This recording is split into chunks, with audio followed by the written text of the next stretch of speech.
皆さんこんにちは。現在蔵王山麓の宮城県側、標高約500メートルの山奥を走っています。今回は青根温泉湯本不合格をご紹介します。青根温泉の開湯は1528年、青抜きの木の下に湧いたことから命名されたと言われています。不合格は仙台伊達藩の湯治場として栄え、490年以上の歴史を誇っています。今回は不合格の西別館和室に宿泊してきました。この動画では不合格の館内、西別館のお部屋、歴史あるお風呂、夕食と朝食までフルレビューします。見どころたっぷりの感動的な宿泊でしたので、ぜひチャンネル登録の上じっくりとご覧ください。湯本不合格に到着しました。伊達62万石の宿湯本不合格は、かつて伊達藩の湯治場として栄えた老舗宿です。伊達政宗が滞在の際に感激と喜びを忘れないように不合と名付けたことが不合格の由来とされています。敷地内に立つ多くの建物が国の登録有形文化財に指定されています。正門はお城を思わせる大変重厚な門となっています。門には不合格の家紋と佐藤仁右衛門の表札。不合格の当主は代々佐藤仁右衛門を襲名し、現在の当主は第21代目。与謝野晶子、芥川龍之介、川端康成など名だたる文豪が泊まった記録も残されているそうです。こちらの像は仙台の青葉城跡の象徴となっている大型の銅像の原型とされています。見どころは何といっても代々の伊達藩主が泊まったとされる青根御殿。こちらは明治時代の1907年築の本館。外観はリニューアルされていますが、内部は有形文化財です。こちらは新館のエントランスです。不合格は日本人を守る会会員、人を守る会のスタンプをいただくことができます。客室は全14室。コンセプトは日本の伝統的な建築を次世代へ。古き良き時代が大切にされた館内で非日常の時間を過ごすことができます。こちらはフロント。フロントからロビーは広々していますよね。奥には大湯の大きな看板。こちらは江戸時代の不合格。ロビーの一角には若水と書かれた水槽があり、その縁にはお賽銭がありました。何やら神聖な雰囲気ですよね。チェックインです。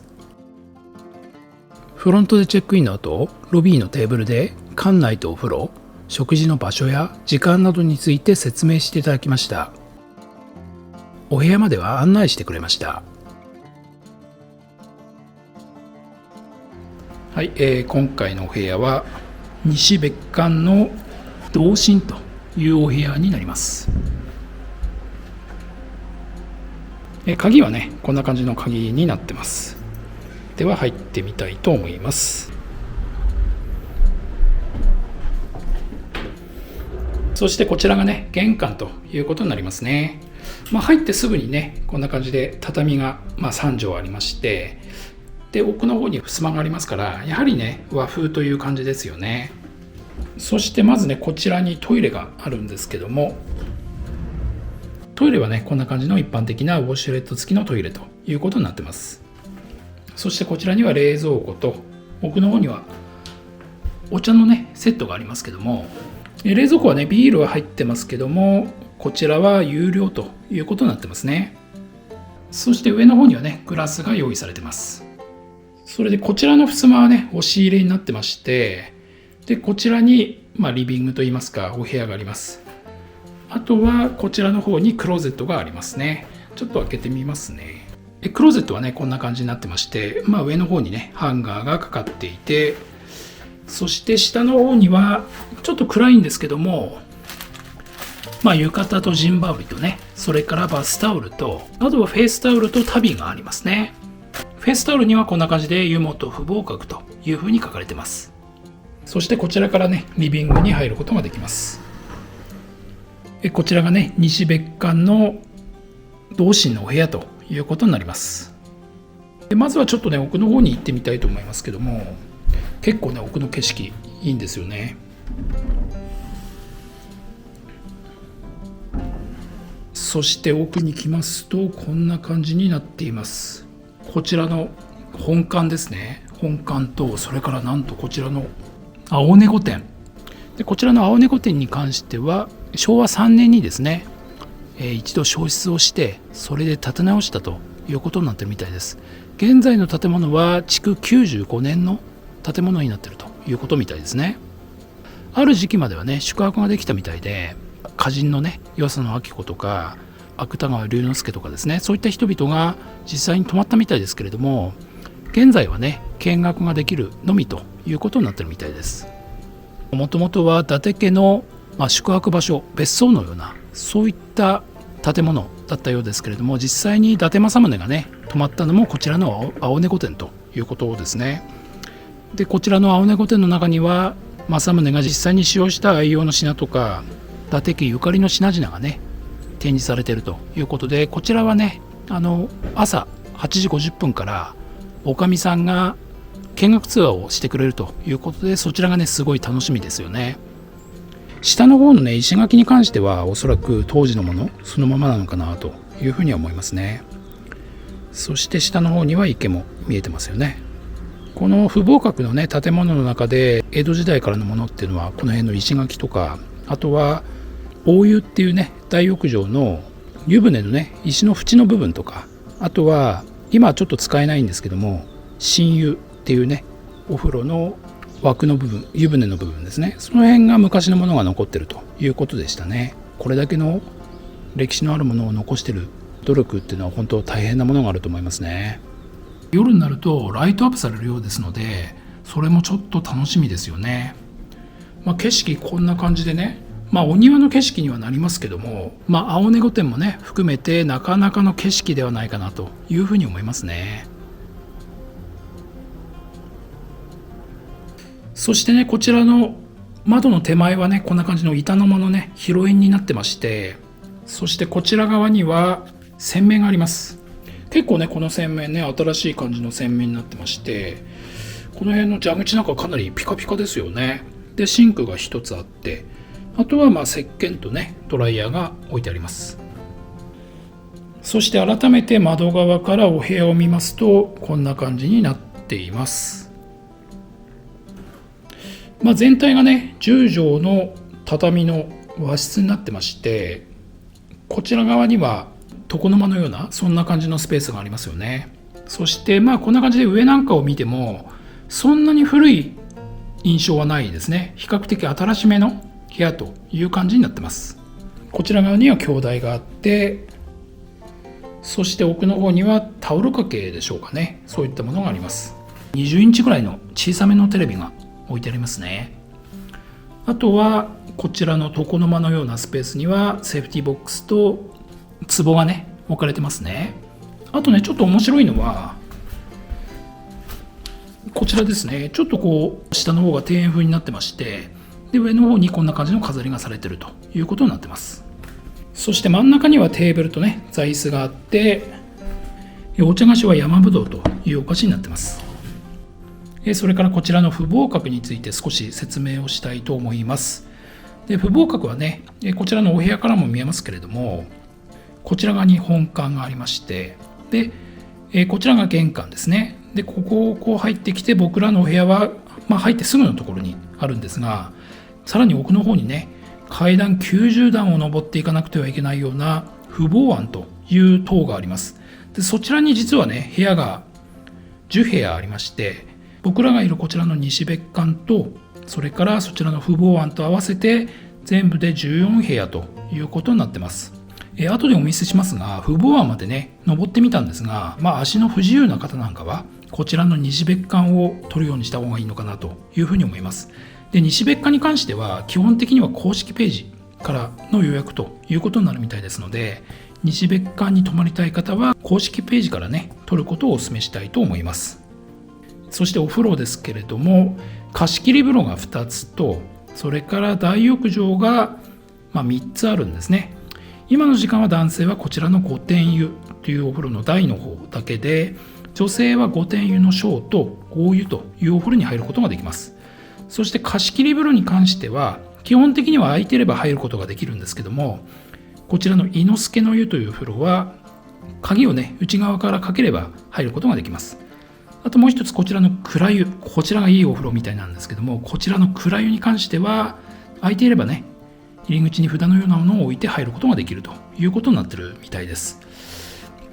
大浴場に関しても全て撮影の許可をいただいてますので、こちらは後でお見せしたいと思います。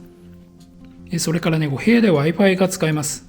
Wi-Fi の通信速度もね 23Mbps ありますので、まずまずかなというふうに思いますね。ということで、不合格の西別館同心というお部屋でしたけれども、いかがでしたでしょうか。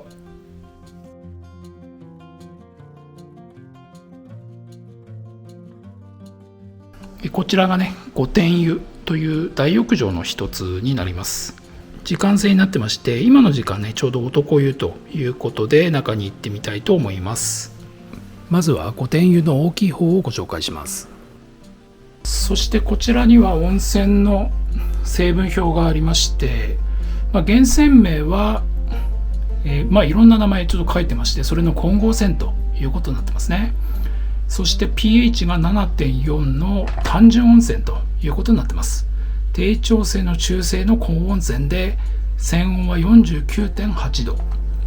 こちらにあります。全部なしになってますよね。加水も加温も循環消毒すべてなしの源泉 100% かけ流しということになってます。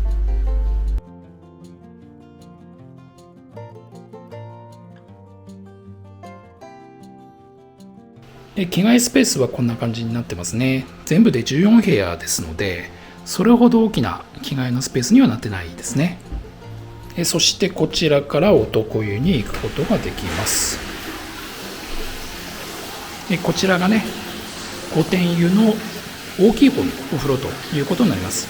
で、今の時間はね男湯ということになってますけれども、実はねそこの石のね壁の奥の方に小さい方のお風呂があって、多分立っても見えないぐらいの高さにはなってると思いますけども、一応上でつながってるようなそんな感じになってますね。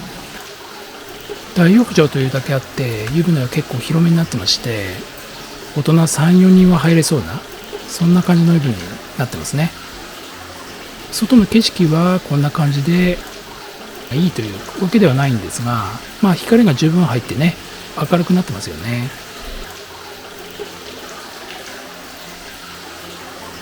湯船は下の方はタイル張りになってまして、上にこんな感じでね木が縁取られていますね。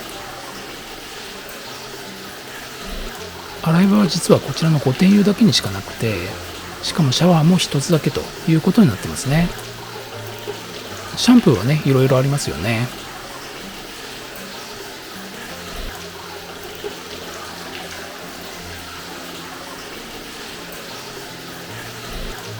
お湯は無色透明でとてもクリアなお湯になってますね。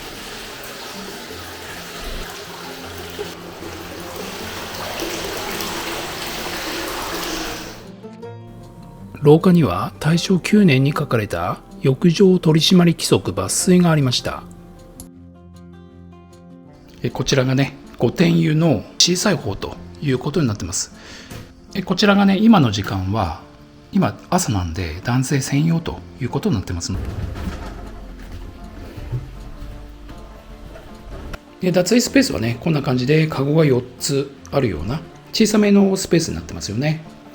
やはりね全体で14部屋しかありませんので、特にこちらのお風呂はね御殿湯の小さい方ということで、比較的小さめにね作られてるのかなという感じがしますよね。そしてこちらにお風呂があります。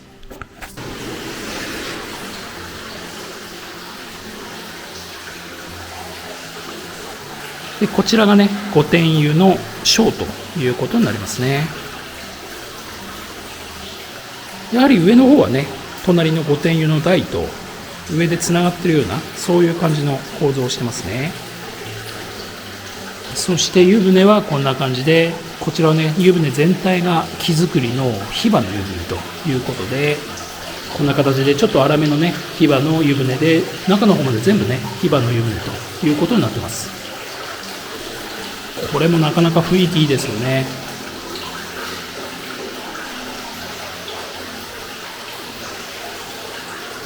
外はね景色は見えないんですけども、大きめの窓があってね明るくなってますよね。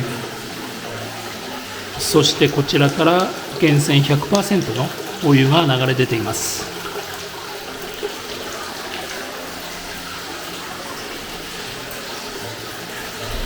こちらの不合格のお風呂は洗い場に関してはこの5点湯しかないということで、こちらに1つしっかりと洗い場が用意されているということになりますね。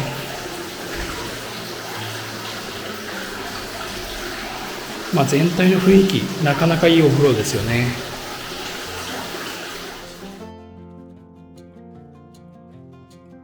お風呂の前には共同の洗面がありました。こちらからね貸し切りの半露天風呂伊之助の湯というところに行くことができます。こちらは札はなくてね、ここの鍵をこんな感じでかけるということになってますね。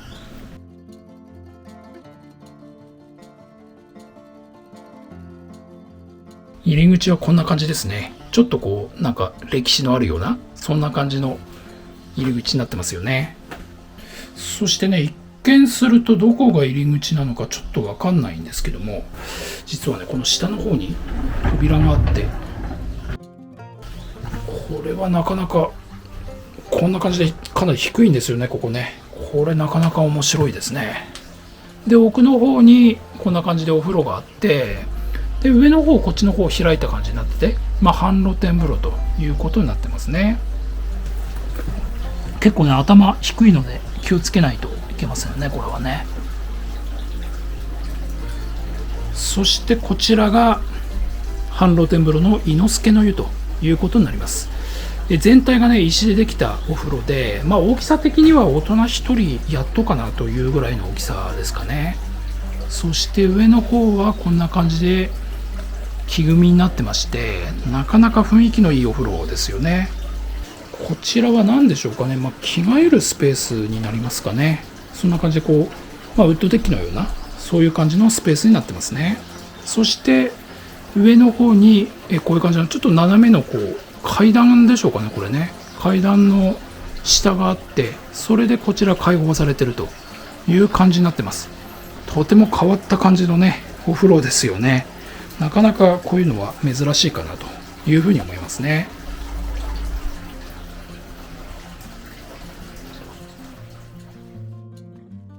はい、それでは伊之助の湯入ってみたいと思います。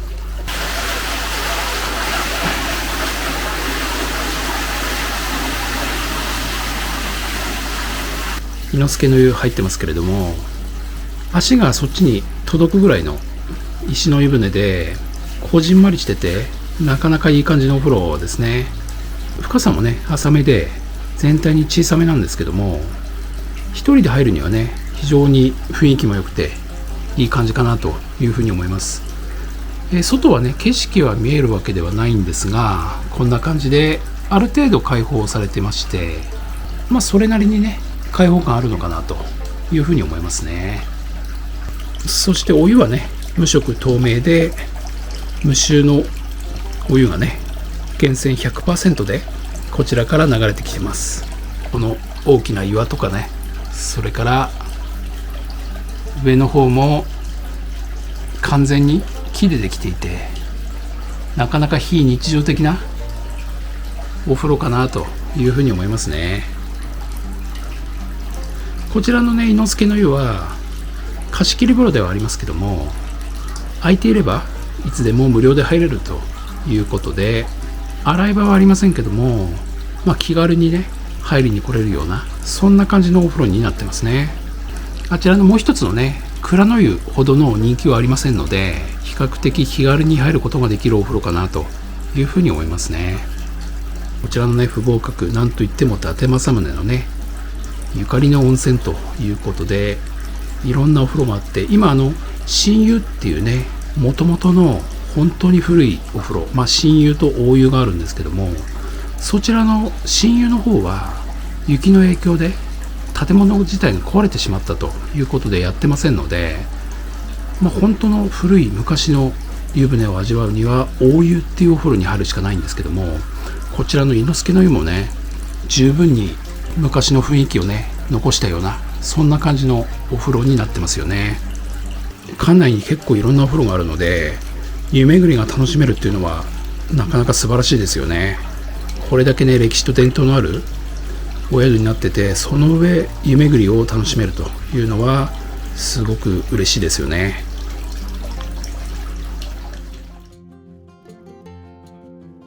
不合格のメインのお風呂ともいえる大湯、政宗の湯です。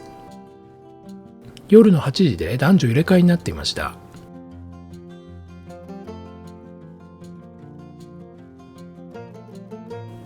下駄履きが用意されています。大湯の浴槽は1546年に作られ、2006年までは共同浴場として利用されていましたが、老朽化のため閉鎖。現在の建物は青森ヒバと土壁による伝統工法で2008年に完成したそうです。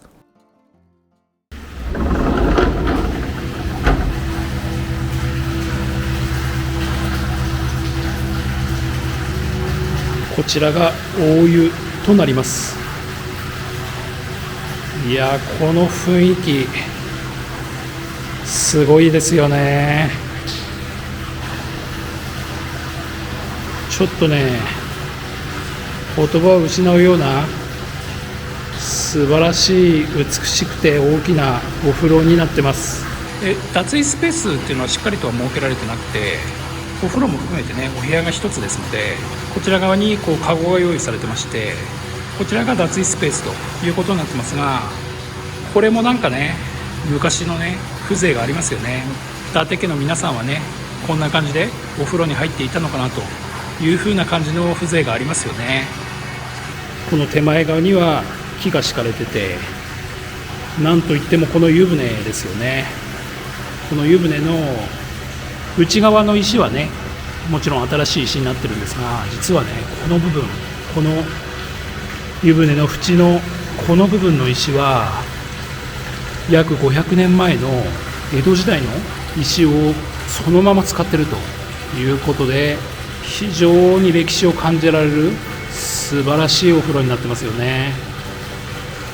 お湯はね、こちらからもちろん源泉 100% でかけ流しをされているということですね。そして上にはね、この太い梁、これ見てください。この太い梁、これはヒバの一本木そのまま使っているということですね。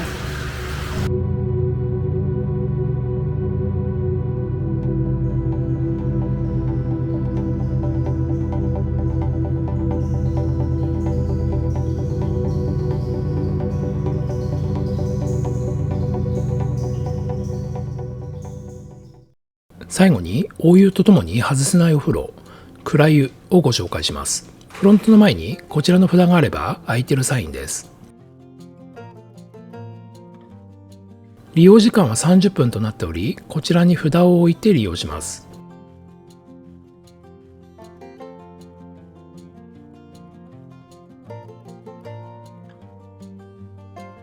おお、すごいすごいね。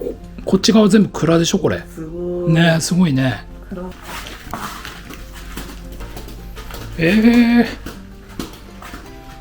あ、ほら、神社がある。大崎八幡宮だって。面白いね。ちっちゃいなんか神社みたいなね。さて、おお、すごいね。でもね、こっち側全部蔵なんだこれ。中に何が入ってるのかな。ね、中になんか入ってんのかな。ね、宝入ってそうだ。これ蔵のね上にもこんな感じで木のね屋根がかかってて、多分やっぱ保存するためですかねこれね。でその奥にはさらにね竹林といいますか、竹林、結構立派な竹が見えてますね。そして突き当たりがお風呂なんだね。しっかりと日本人を守る会の提灯がねかかってるね。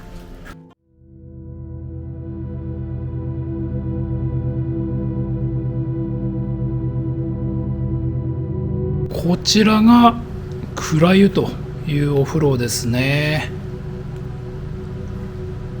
すごいですね。まず全体がかなり広くて、こちらにね着替えのカゴがありますね。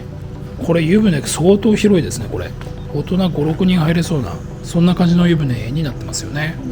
こんな感じで上の方まで木でできていて、で蔵の形がね上わかるんですけども、全面木でできていてすごく雰囲気いいですよね。こちらから源泉かけ流しということになってます。お湯はこんな感じでね、無色透明無臭のお湯ということになってますね。これはねヒノキでしょうかね。本当素晴らしい浴槽になってますよね。はい、それでは蔵湯入ってみたいと思います。これはなかなかいい雰囲気のお風呂ですね。これまず全体がねすごく広いんですよね。もう全然足届かないんですけども、こんな感じで広いお風呂になってまして、それでね上からそうですね半分ぐらいですかね、ライトがこんな感じで出てて、木の色がねとても綺麗に見えてるんですよね。それでもちろんね下まで全面木でできてますから、非常に雰囲気のいいお風呂になってますね。お湯加減もね泉温がちょっと高めですけども、ちょうどいい感じにね調整されてますね。そしてねこちらから源泉が、やっぱ源泉はちょっと熱いですけども pH が 7.4 の単純泉ということで、非常に入りやすい感じのお湯になってるのかなというふうに思いますね。こちらの蔵湯に関しては玄関のところの貸し切りのところに木があれば空いてますよということで、空いてれば自由に入ることができるということになってます。ただね結構ねこちらのお風呂はやっぱり人気があるみたいで、なかなか開かないので、たまたま空いてたりすればねラッキーということで、それを持ってくればいいのかなというふうに思いますね。お部屋の数は全部で14部屋ですので、入れないということはねないと思いますので、タイミングを見ながら入るといいのかなというふうに思いますね。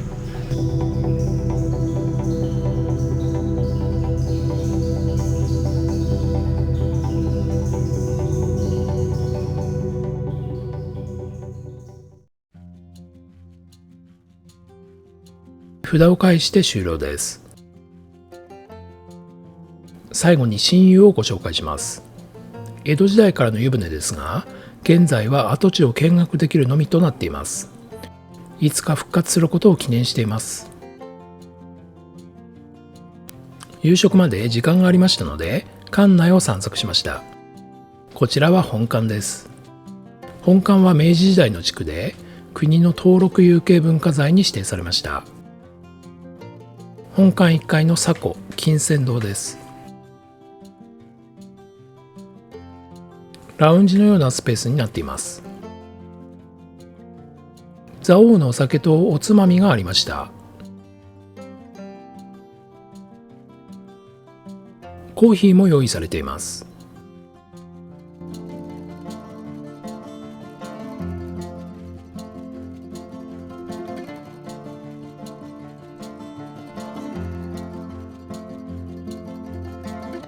廊下には江戸時代の青根温泉の地図がありました。自販機コーナーです。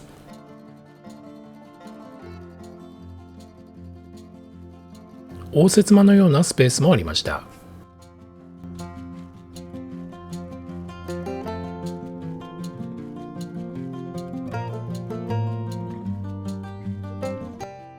2階ではかつて宿泊できましたが、現在はお食事処として利用されています。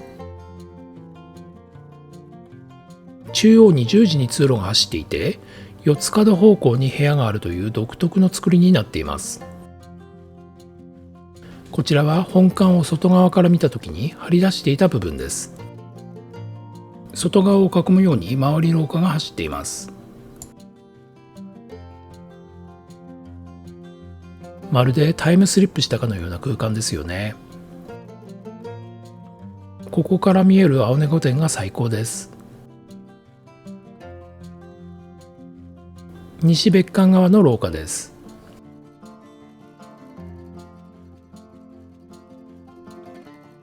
作曲家古賀正夫氏が宿泊した際に書いた「影をしたいて」の章、青根御殿に宿泊できた頃の地図、西別館奥にあるもう一つの客室と父母庵へ行ってみます。地形に沿った階段は一番上まで94段あります。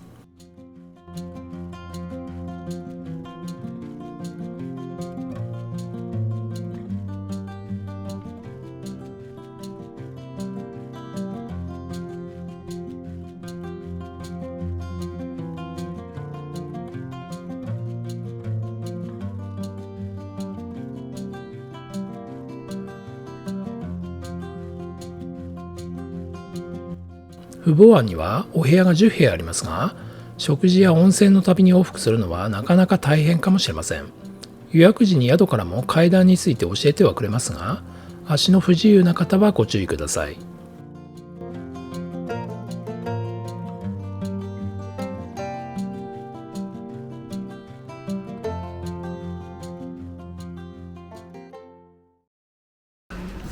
では今から夕食を食べに行ってきます。食事処は本館2階、登録有形文化財の建物内となっています。テーブル席になっていました。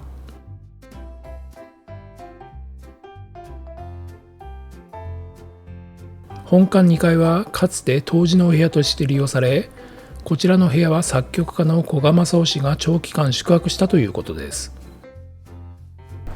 そしてこんな感じのね、障子になってて、こちらはね道路側ですけども、こんな感じの景色になってまして、そして面白いのはね、ここの周り廊下っていうんですかね、こんな感じで廊下がぐるっと囲ってるんですよね。こちらもこんな感じでずっと奥までね廊下が囲んでます。夕食のメニューです。品数がとても多いですよね。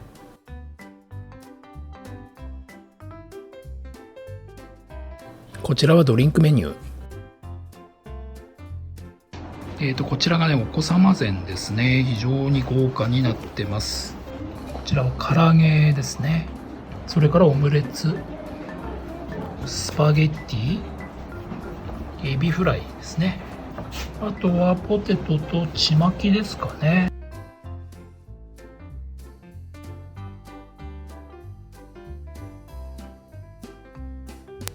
こちらは大人の食事です。青梅みつ煮、牛タン佃煮、バイ貝馬煮、穴子炙り寿司、野菜琥珀寄せ。この中で気になるのって言ったらこれかな。梅ね。梅ね。梅、どんな味？すごいよ。大きい。大きいね。これ種入ってるよね。きっとね。きっと種入ってるよね。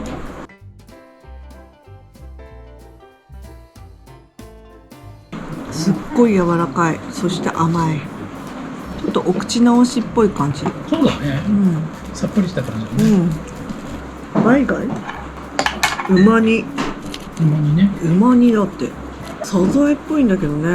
ほら、ニョロニョロニョロ。すごいね。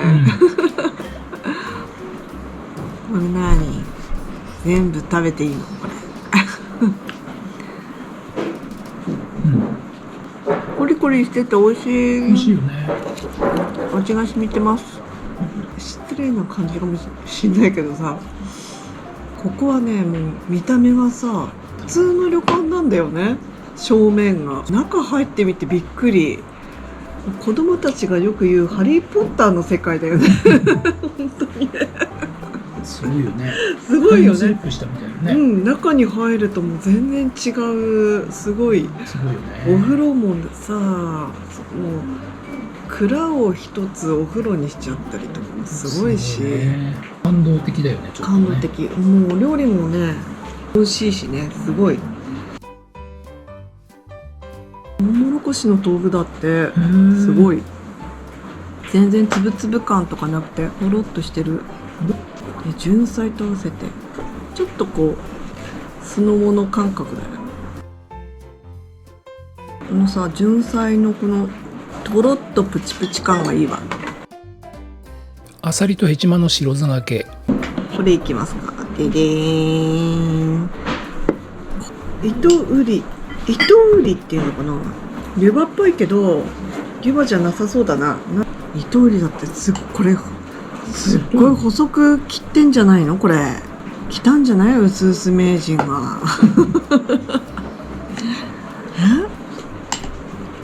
シャキシャキしてて美味しい。うわすごい。この薄く切ったウリかな、なんだろう、味がついてて美味しい。佐越し焼きしめ、きゅうり、みょうが。これがわかめ寄せたって言ってたけど、なんか寒天で固めてんのかな。中にびっちりわかめが入ってる。美味しい。あ、でも絶対これはね寒天で固めてると思うんだよねわかめを。そう、私はそう思う。個人的見解ってやつこういう酢の物ってさ、普通さわかめがこうごちゃっとあって、普通のこうねきゅうりがあってとか、でもそのわかめを凝縮してこう寒天で固めたっていう面白いね。そういう感じだね。面白いね。さわらの上に乗っかってるのは何？からし？からしかな。からしじゃないね。からしじゃないね。なんだろうな、滑らかな感じ。ハモのくず打ち、バレーショ餅。のご門が蓋の裏にございますので、おります。蓋の裏だよ。なんで伊達湾なんだろう。だよね。じゃじゃーん。これが伊達湾なんだよ。家紋がついてるんだよね。すごいね。これ何？ハモ？ハモそして梅かな。ああ、梅がいいわ。梅が効いてる。そして何これ、水筒？芋なんだ。芋なんだ。じゃがいもね。お作りは甘エビ、島アジ、ホッキ貝、ミスミマス。貝ね。貝いくかな。貝。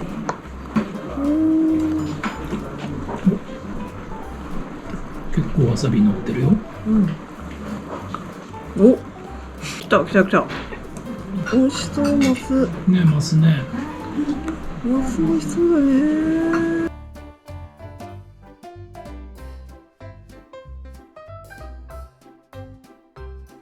コリコリしてるよ。エビいっちゃう？エビ来たよ、エビ。取っていくか。これ。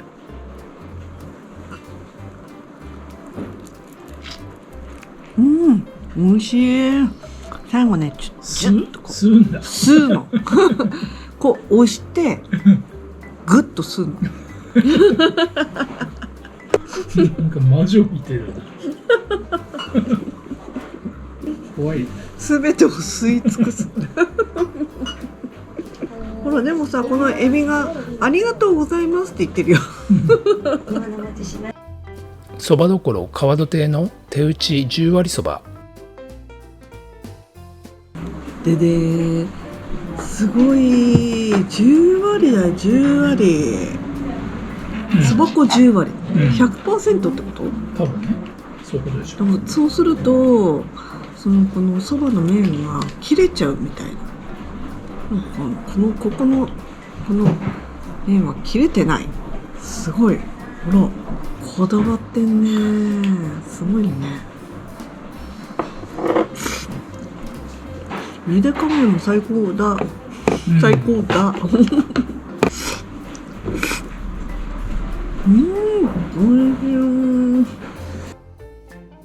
南京まんじゅう、エビ、スナップエンドウ。かぼちゃまんじゅうつるっとしてるわ。白玉粉でこうかぼちゃとこう混ぜて練ってこうつるんと。肉がいっぱいだわ。ほらすごい。かぼちゃの味ちゃんとしてるわ。おまんじゅうだよ。白玉粉でちゃんときっちり包んでるし、かぼちゃの味もしてるし、でもねおかずになってるわ。こ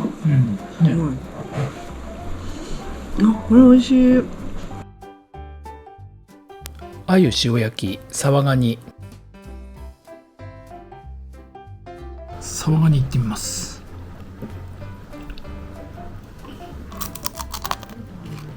うまっ。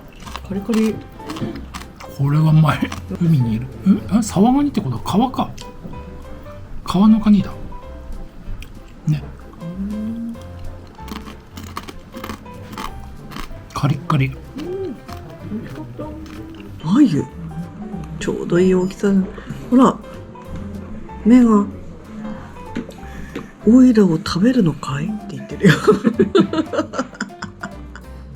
口を閉じてるよ。開けてないよ。食べられたくないのかな。はい、やってください。やってみっか。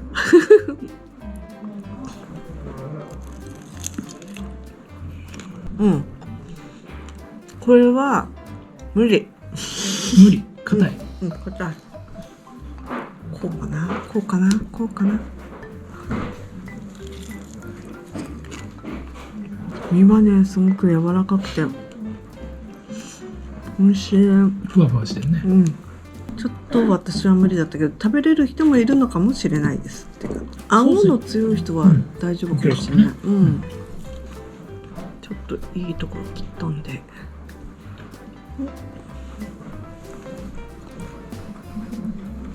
塩だけでも大丈夫だけどソースをつけるとまたさらにさっぱりして食べられるかなって感じ。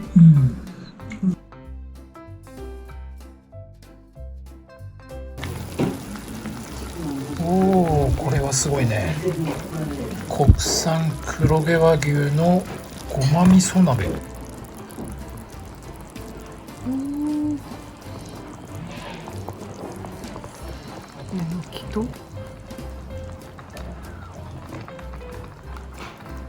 ごま味噌鍋だって。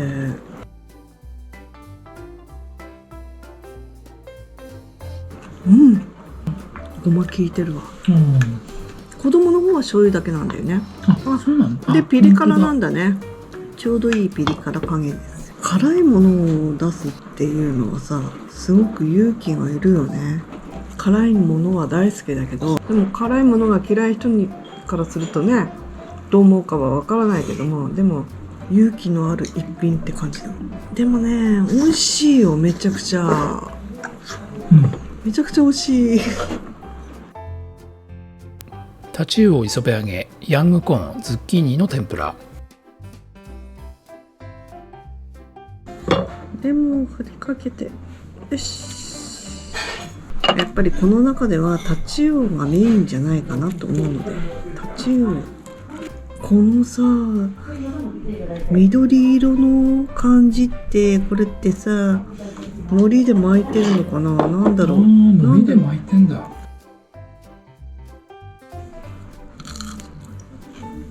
海苔だね。磯辺揚げなんだ。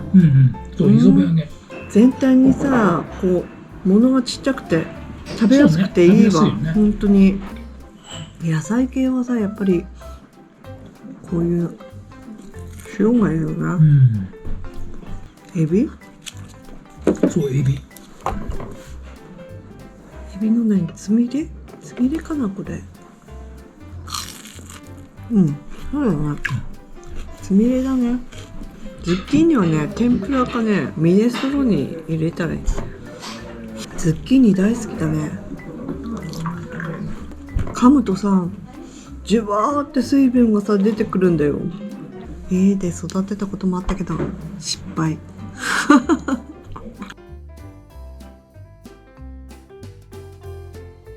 おお、こっちこっち。うち。あんが乗ってるよ、これ。あん。あんもだしが効いてる感じ。美味しそう。熱々だわ。あれ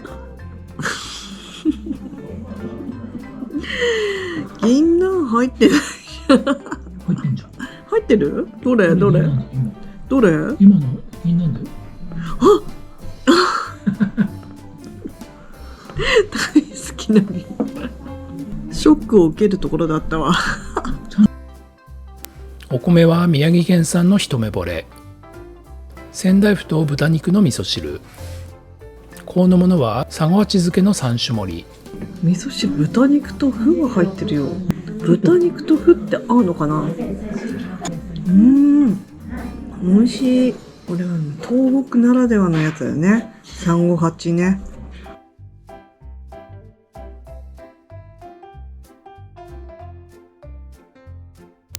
デザートは黒ごまプリンとメロン。これがデザートですね。黒ごまプリン、黒ごまの味がしっかりしますね。でメロンね、生クリームと一緒に食事の間にね布団を敷いておいてくれました。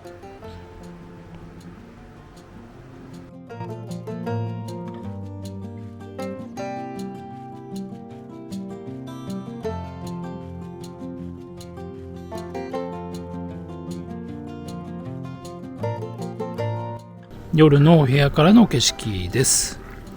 もうね、あちらの右の上の方に見える青猫店がお部屋からねこんな感じでライトアップされて見えるんですよね。そしてね、左側にもね、本館の少しこうライトが灯ったようなそういう景色が見えますよね。こちらが夜の青猫店ということですね。こんな感じで綺麗にライトアップされてます。素晴らしいですよね。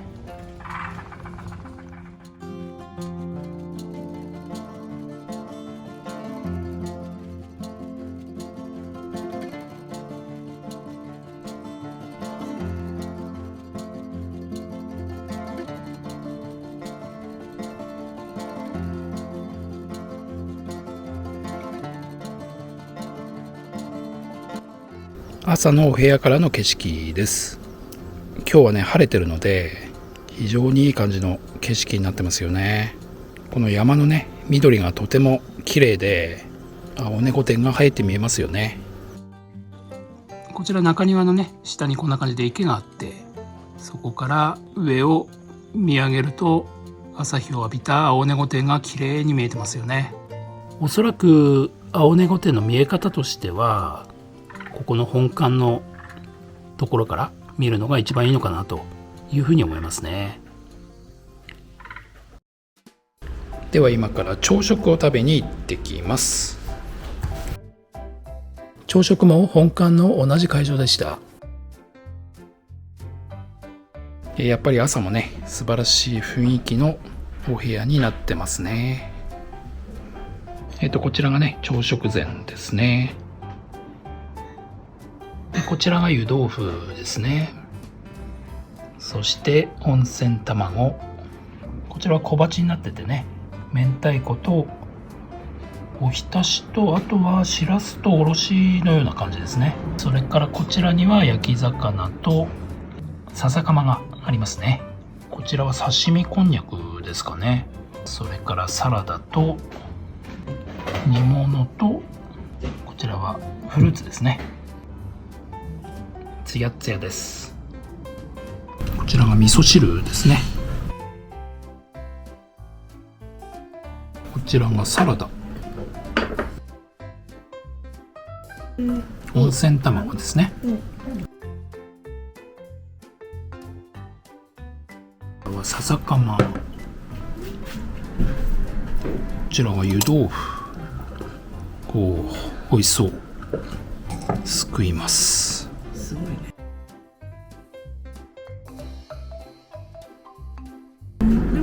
こんにゃく、刺身こんにゃくだね。焼き鮭だね。これ煮物だね。がんもどきかな。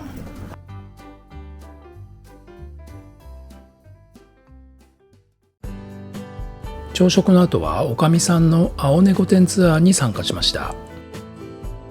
防犯上の理由から撮影は NG でしたので、興味のある方はぜひ不合格に宿泊して実際に見学してみてください。チェックアウトです。今回の宿泊費は家族3人で5490円でした。青根温泉不合格いかがでしたか？